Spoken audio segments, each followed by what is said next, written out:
Támuid Tivomid on King's Head, so it's one of the oldest buildings in Galway City. It's 800 years old.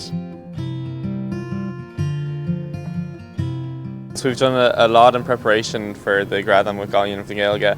As usual, we have an Irish on all of our menus. We have Irish in the back of our t-shirts, Bualas Jaw, which is very important. We have a number of Gaeilgeoirí in the team, and I think it's really true, the life of a language is to speak it. And on any night here in the King's Head, you can see the banter between different barmen and waiters and waitresses speaking the language and really teaching some of the customers and some of the Americans we'd have. Obviously, it's a bit different this year with COVID and everything.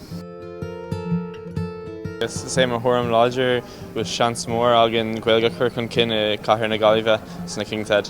Well, so the King's Head, it's really in the heart of Galway City where High Street meets Shop Street. It's been here for 800 years and will hopefully be here for 800 years more, and the heritage of the building and everything is very important to us. Obviously the language comes with that as well.